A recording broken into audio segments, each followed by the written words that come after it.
Welcome back to Between Two White Coats, a podcast designed to help you be the healthiest version of yourself. I'm Dr. Michelle Plaster, a family medicine doctor. And I'm her co-host, Amber Foster, a family nurse practitioner. In our combined 30 years in medicine, we've seen a lot. We're discussing key issues surrounding health and wellness, answering some of our biggest questions, overcoming health obstacles, and giving patient-centered advice in hopes of educating you and providing the tools you need to live a healthy life. If you find our podcast helpful, please consider subscribing so you don't miss an episode. And don't forget to leave us a 5-star rating and review. This will help other people find our podcast. Thanks for joining us. We look forward to serving you. Welcome back to Between Two White Coats. Today we're excited to have Kelley with us again. She was with us on a previous episode, kind of just generally talking about health insurance, kind of some of the questions that our patients had. So we're so excited to have you back again. Really excited. Thanks for having me back. This episode, we want to talk kind of about overall financial wellness, because when you are money stressed, you are stressed other places. If you don't have money to buy groceries or money to even pay for your health insurance or money for food, that's stressful. Yeah. And so there's very little wellness without financial wellness. Yes. There really isn't. And so we're going to first today talk about the 3 foundations of just personal finance. What do you have to say about that, Kelley? Sure. Thank you so much. Really excited to talk about something that is near and dear to my heart. And whenever somebody comes to me and like, oh my gosh, I just got a check tax refund for $1,000. What should I do with it? Like, should I buy it? Should I buy something? Should I invest? Should I put a down payment on a home? I say pause. Let's make sure we have these 3 other pillars of your foundation checked. So the first pillar of financial wellness is, do you have a plan in place to pay off high interest rate debt? So if you have credit card debt generally, or sometimes medical debt that is charging an interest rate, or any debt at all, are you paying it off, and do you have a plan to pay it off, or are you continuing to accumulate debt? If you're continuing to accumulate debt, then we first need to take a step back and find a way to kind of stop the bleeding and make a plan. Once you at least have a plan in place, then we talk about building up a little cash cushion. Ideally, you have no debt, that besides maybe a mortgage and a car payment, or 0% debt. The second thing is having a cash cushion. So there's a very famous personal finance guy out there who does a radio show who likes the $1,000 emergency fund. If you're paying off debt, you need to at least have $1,000. I like that. I don't like a lot of the things he says personally, but I do like the $1,000 rule, because it's not just about that being enough cash to kind of bail you out of surprise expenses and allow you to keep on your debt payoff plan. But there's something about seeing a comma in your account, knowing that you're not going to be paying bills, like having that comma there changes something in your mind, and suddenly that becomes your new zero, and you're like, you will do anything to keep your balance from dropping below $1,000. And I think a huge part of financial wellness is our mindset about money. There's our financial reality, and then there's our mindset, particularly when money starts to flow a little more freely. So once you've got a debt payment plan in place, or you're debt free, you've got $1,000, ideally you'd have up to 3 months of your expenses set aside into a savings account, so that if you lose your job, or you have some type of illness, or have to take a break from income earning, you can keep your bills paid, you can keep your credit good. That's kind of a pie in the sky goal for a lot of people. So I like to say, start with $1,000, and then maybe think about having like 3 months of your housing payment set aside, and then add on 3 months of your car payment, and then add on 3 months of your utilities. And so you can break it down into smaller goals. But in the meantime, you also need to be saving for the future. And for most people, that's retirement. And for most people, that's using some type of 401k or 403b that's provided through your job. And for a lot of us, we have jobs that give us a match. So a very common strategy is, if you put in 5% of your pay, then your job will put in 4% of your pay. And that's free money. And when they made you a job offer and they decided how much to pay you, they factored in that they were going to be putting 4% of that in addition to your pay into the account. So when you're not doing it, you're literally saying, I don't want you to pay me as much as I am owed. So those are the 3 pillars to at least be kind of foundationally. There's foundation levels, a plan to pay the debt, $1,000 in cash, saving to the match. Then we want to elevate that up. Debt's paid off. You have a fully funded emergency fund, and you're on track to retire at the age of 65. Those are my rules. So Kelley, I just like to point out for all the listeners who I know are thinking this, that is not at all as fun as buying something. Not at all. But my husband and I were given this advice, and it actually became fun too. We were, working to get the 3 months. We worked up the bills that if we could not work, these were the bills we'd have to pay, or else there would be devastating consequences to our family. Yes. And we worked up to that, and we became very proud of ourselves when we hit it. And it took a lot of hard work. And when we got there, we set that into an account that we just don't even see it. It doesn't look like the rest of the money. And it's really, then we moved forward, and I felt like I was jumping out of a plane with a parachute instead of jumping out of a plane without a parachute, because you have that safety net. You know that there's a soft place to fall if things go wrong. And with what we do for a living, things go wrong. We see that things go wrong. And even with retirement, we have 80-year-old patients who are showing up to work at Walmart every day because they did not plan. And it is a profound impact on their health and wellness that they have to do these jobs that they really don't have the physical abilities to do any longer, because they did not prepare for their retirement. So, as is this an option? Is this just a feel-good thing? From a health perspective, I say no. This is an absolute necessary. That it's the difference in jumping out of the plane with the parachute or without. It's making sure that you are well cared for and that you can care for your family. So I think that is I think that is great advice, but it's not the optional advice. When you have the extra money, it's not extra money until you've taken care of these things. Yeah. And that's not to say you shouldn't buy things, Yeah. It's just, especially those critical kind of baseline, not accumulate. If you're accumulating extra debt, that means you're spending more money than you're making. That is an emergency survival mode. You need to grab the buoy and really buckle down. Once you've kind of stemmed the flow, and sometimes we're in that situation if we lose our job and we don't have an emergency fund. But so once you get back to work, then it's time to kind of get reorganized. But ideally, we're in that position where you're saving enough to retire. You've got that fully funded emergency fund. You don't have high interest rate debt. And then we talk about, should we be investing in additional accounts? Should we be buying investment property? Should we be saving for education? You just don't even have to worry about that stuff until those 3 pillars are established. And that can alleviate a lot of stress, because there's a lot of noise out there. There are entire channels dedicated to talking about money. Yeah. But it's not easy to find for the basics. It's not easy to find someone that can just lay it down and help you that one-on-one. And I will do a little plug for a lot of employers these days are offering financial wellness benefits. And so your job may offer you the ability to work with a financial coach about these things. So if you are kind of struggling, not sure where you could cut back, you want an accountability partner, ask your HR if you have a financial wellness benefit. You very well might. Most of the big companies have them, or if your EAP might contract with one. That's what I used to do for a job. And I'm telling you, that's life-changing work we were doing. Well, I think sometimes when you're in it, it's hard to be objective. So it's nice to have someone that, has expertise in that area to say, hey, you know what, do you really need to eat Chick-fil-A 3 times a week? Well, but they're also not going to shame you. That's Yeah. one of the things I dislike about some of the personal finance celebrities is they kind of go that hard driving.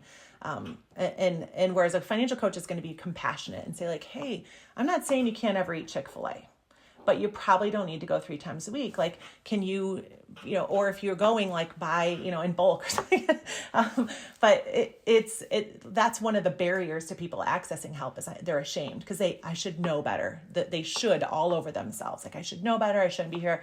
I'm just going to get my act together and then I'll contact somebody. Right. No.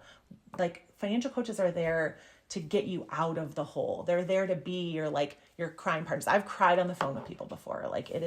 There's no shame, and we weren't taught how to use money.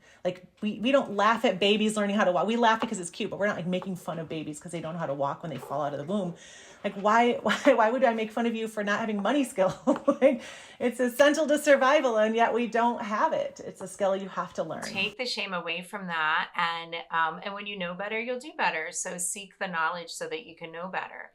Yes. And so if someone has set those 3 foundations, and now has the extra money and is trying to make the best decision with what to do next, Choosing insurances so that you don't end up, in a bad place.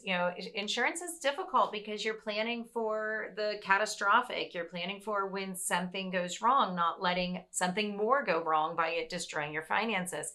And so, can you talk to us about whether people should choose to put money into an HSA versus an FSA? What are the difference in those things, and why would they be beneficial? Yes, this is one of my favorite topics. So the most important thing when you're talking about HSA versus FSA is what the S stands for. And you can typically only use one at a time. So if you have an HSA, that means health savings account. FSA stands for flexible spending account. If you have an HSA, you can't have an FSA unless it's just for medical or just for dental and vision, not for medical. If you're contributing to an HSA. So typically you'll have an FSA available to you if you're choosing a plan that has a lower deductible, maybe has co-pays, and then you have to kind of make an educated guess about what your out-of-pocket expenses that you're going to be paying are going to be. And then your employer will withhold that money from your paycheck, tax-free, put it into this little account, and then you send your receipts in when you spend it, and they'll send you the money back. And basically you're just kind of like wiping the taxes off of your income that you spend on medical expenses. And having it in that account so that you can't spend it on other things, and you Yes. have it available for the necessaries. And when it's a flexible spending account, the intention is you are going to spend that this year. And there's somebody who's going to make sure that you spend it on that. And it's use it or lose it. So if you don't use it on medical expenses, it goes back to your job. Or if you quit your job without spending it down, they get it back.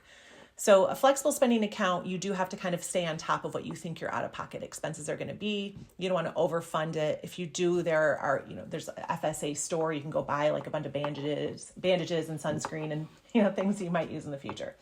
But a health savings account, on the other hand, is your money. It's more like a 401k, but it's just for healthcare expenses. So it is literally a savings account that your job, if you open it through your job, will open in your name. And oftentimes they'll put money in there if you choose the plan that's eligible for it, or maybe you have to complete certain activities like getting your physical or walking so many steps per day. There's incentives sometimes, and then you have the ability to also contribute through payroll. But the difference is you can change the amount that you're putting in throughout the year, and if you put too much in, you don't spend it, it just rolls over. And so that based on that fact, I wish that most people understood, or everybody understood, that a health savings account is not there to pay for your sunscreen. It's not there to pay for your $20 copay unless you don't have $20 to your name. That is a savings account to build up for those big medical expenses. So when you do have to go to the ER and you get a bill for $850, you have a savings account just for that. And not only is it just for that, but it's tax-free.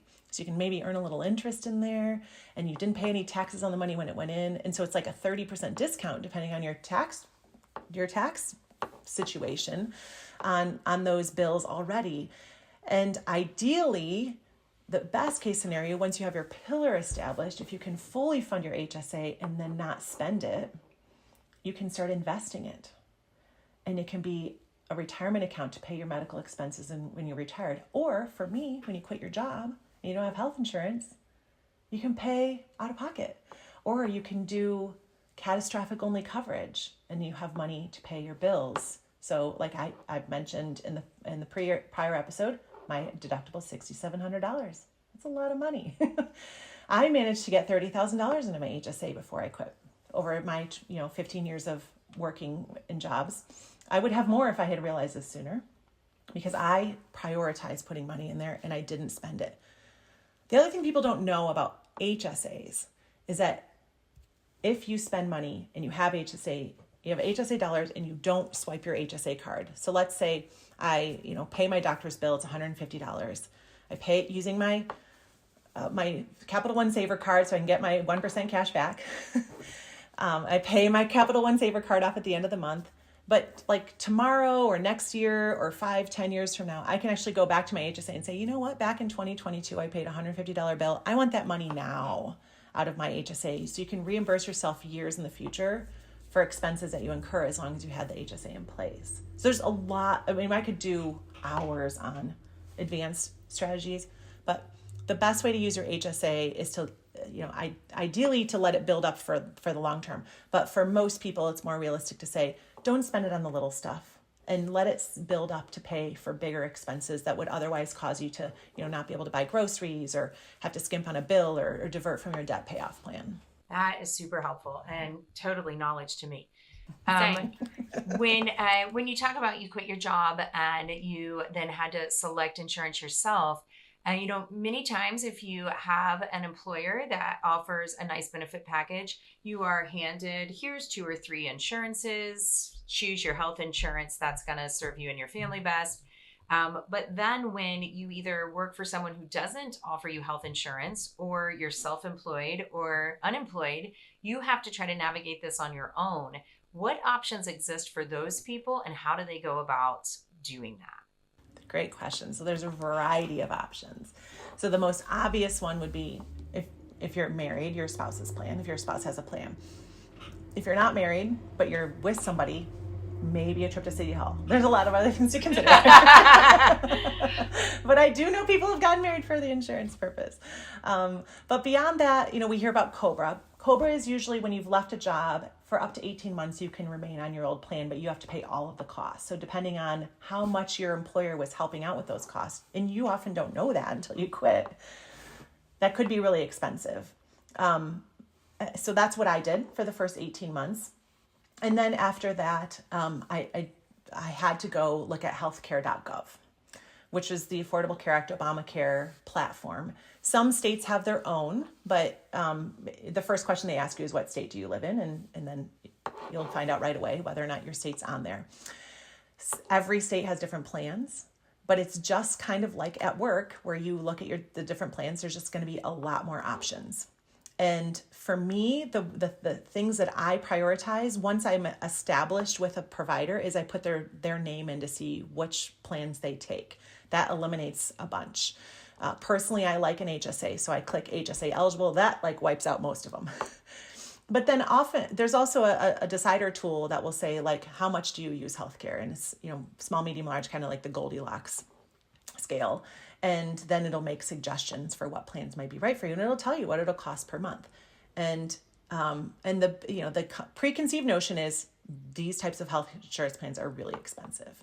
And they can be, especially if you've come from a job or a life where you had really great insurance, your employer provided, either they paid a lot of the premium or you had a really great coverage.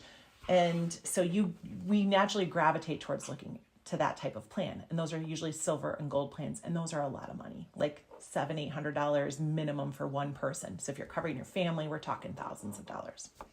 So most people at that point go, never mind. I'm going to go work at Starbucks, work at Home Depot, get a job that has insurance. And they just don't think about it again.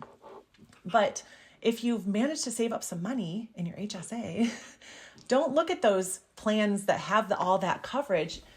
Before we started recording, you mentioned that you have patients who just forego insurance because they're self-employed and it's too expensive. I bet you they haven't looked at the super cheap plans. And I think, and super cheap being $200, $300, $400 a month, which is a lot of money, but I like to say, okay, let's say it's $400 a month. That's $4,800 a year. That's a lot of money, but when you're self-employed, I'm assuming you're making some money. For $4,800, wouldn't you like to protect yourself from a catastrophic bankrupting medical event? Because that's what you're paying for. You're not paying for doctor's visits. You're not getting any help with that because you're paying for that under the deductible. You are getting a discount, but if you have to have an emergency appendectomy, your insurance is definitely going to make that a lot cheaper. If you get in a car accident, you break a leg, all of those, you need surgery. So I would argue for people who say they can't afford any insurance to look at the healthcare.gov marketplace. There's also the first question you're asked on healthcare.gov is how much money you make, what's your household size. You may qualify for Medicaid. Now that can change the providers that are available. Not all providers accept Medicaid, but that's some coverage. The other thing that not a lot of people talk about, and I'd be curious if you have patients who use this, are cost-sharing plans. Are you familiar with cost-sharing plans? Yeah, we do have some in the area that patients will let us The know. most And common is MediShare. I think so. Is that what you're talking about? The cost savings? Yeah, they're usually through a faith-based group. They're, often you have to declare you're a member of a congregation or, some type of spiritual beliefs. They get a bad rap, particularly in the health insurance world. Shocking. You never want to ask the person who's going to make money or not based on your decision, Right. their opinion on something that would take money away from them. So being someone, I really, really want to be unbiased. So I had always just, those aren't good. I've heard they're bad. But somebody challenged me and said, I have a health sharing plan and I love it. I love it. And I was like, okay, I respect this woman. So I dug into it. So health sharing plans aren't health insurance. So if the penalty for not having insurance ever comes back, then, you would have to pay a penalty. But what they are is kind of like the foundation of what insurance is. It's literally just a pool of money. And when you have spent so much on healthcare, then you can start using the pool to pay for your expenses. And so it's really just kind of catastrophic coverage. There's similar networks. You have to, if you want the cost sharing plan to reimburse you for your costs, you have to go see certain providers. But and if you're a member of it, each family has their own responsibility of what they have to pay for each year.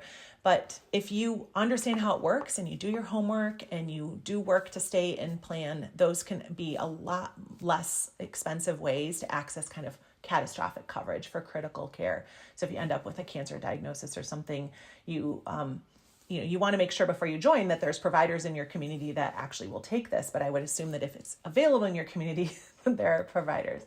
I find that these are also good plans for people who prefer to kind of see non-conventional type providers. So people who use a lot of acupuncture, go to naturopaths, like those are never going to be in network with any of the traditional healthcare plans. But those, and I have no opinion on whether or not that's good healthcare. But there are people who prefer that, but you still need access to the traditional healthcare system in a cost-effective way. Right. That's really helpful. What about, we offer self-pay services, and so good question. Yes. That one.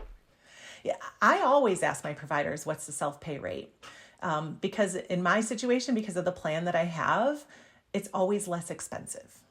So I have ADHD. I see a psychiatrist a couple times a year, and her self-pay rate is $115 for med management. But for when I run it through United Healthcare, it's $144. So I have to decide each time, do I want to save a little bit of money? The downside is that if I pay self-pay, then that doesn't contribute towards me reaching my deductible. So when I go towards the end of the year, if I still have thousands of dollars till I've met my deductible, I'm going to do the self-pay rate. But earlier in the year, I'm probably going to go through United Healthcare just in case. So it's, kind of getting me there sooner.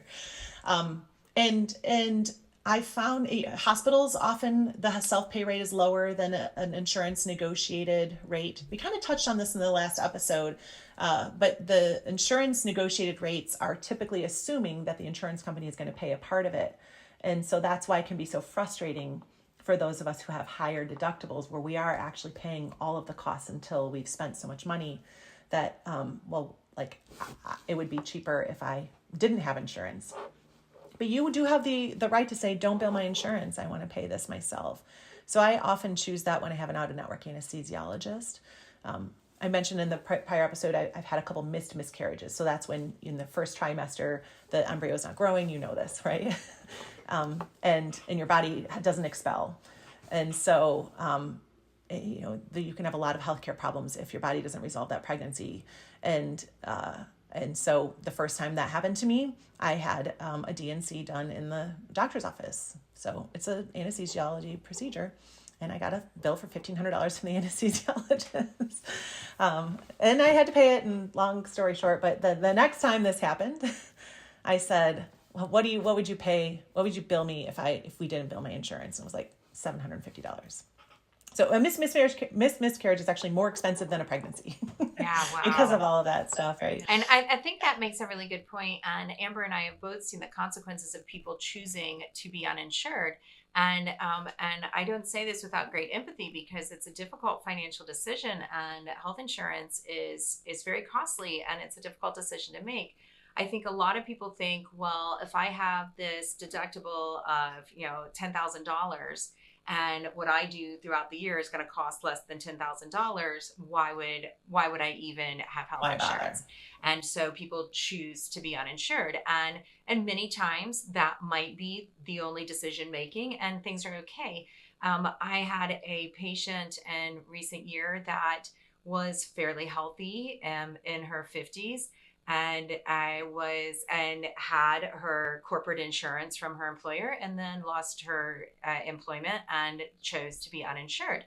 And she could have gone either way financially, but she really thought that this was going to work out better. And she was extremely healthy until she wasn't. And I am not convinced to this day that she didn't die because she was uninsured. I wanted to get MRIs. I was sure there was a cancer growing somewhere. It required some gastroenterology scoping and CT scans to figure out where the cancer was. She didn't have the finances for that kind of healthcare. The specialist and the imaging and everything adds up really fast. And we needed to do the full find the cancer workup. I mean, she's sitting in front of me and I know she has cancer. I don't know where. And the find the cancer workup, there's not one lab for that. This is a big workup. She died of esophageal cancer within 6 months. We did none of the find the cancer workup because she didn't want to pay or have the money for it. If she was insured, we would have jumped. And so, I say that only to help people know it's not an important expense until it is. And when it is, it's life or death. Yeah, so you mentioned the $10,000 deductible, that can feel really painful to pay a lot of money and not realize the benefit. But when you need it, you're dang glad it's there. Yeah. And it is, your health doesn't matter until you get sick, and then you realize that you need these resources. We had a question from our patient pool when we were asking about billing stuff about open enrollment. So people hear that term, open enrollment. What does that mean? What's a qualifying event? How can patients, they're like, okay, I'm on board. Y'all talk to me. We've got all this. Like, now what do I do? So that's a great question. So most of us know that open enrollment is the time of year when, if you have workplace employer-provided insurance, that you can change plans, make changes to a variety of benefits, but typically around health insurance. But there are some times that you could change in the middle of the year, which we call qualifying events. And most people, again, know that getting married, having a baby are qualifying events, but also as adopting a child, getting divorced, somebody that's in your family losing a job. If your spouse is on their own plan and they lose their job, you can add them in the middle of the plan year. That's a qualifying event, which also often comes into play when people want to retire. And they're like, I can't retire until I'm 65, or at least till the end of the year to join for open enrollment. No, you just quit your job. Then it's a qualifying event. A death. So, most people don't realize, I was divorced in my late 20s. And my ex and I had our own insurances, but that technically was a qualifying event. Like, if I needed to change my plan, even though he wasn't on it and I wasn't on his, I could have changed it. So whether or not functionally a change needs to exist, those types of plans to exist. And it's not just your health insurance plan. You can also reelect flexible spending account changes. I already mentioned HSAs. You can usually change that throughout the year no matter what. But flexible spending account, maybe you need to add to what you're putting in. Dependent care, flexible spending account. If you had a baby and you didn't have a baby before, you can elect to start putting tax-free money into there to pay for your child care when parental leave ends. So that's just a good question to ask HR. And recognizing if you're on a Medicare plan, that open enrollment is October through December 7th. And that's when you can change your Medicare plan. So if you haven't been happy with how your Medicare plan has been serving you, then that's the time to look. And Part D is the big one there, right? Like the drug, every year you have to check your formulary, especially if you're on, my dad has rheumatoid arthritis. He takes a biologic. He switches plans every year because they always remove it. And then he has to try 7 other drugs before they'll go back to the one that freaking works. Yes. Yeah. So true. Or you get added medicines throughout the year and they're very expensive. That's the time where you can look and see where that coverage would improve. Yeah.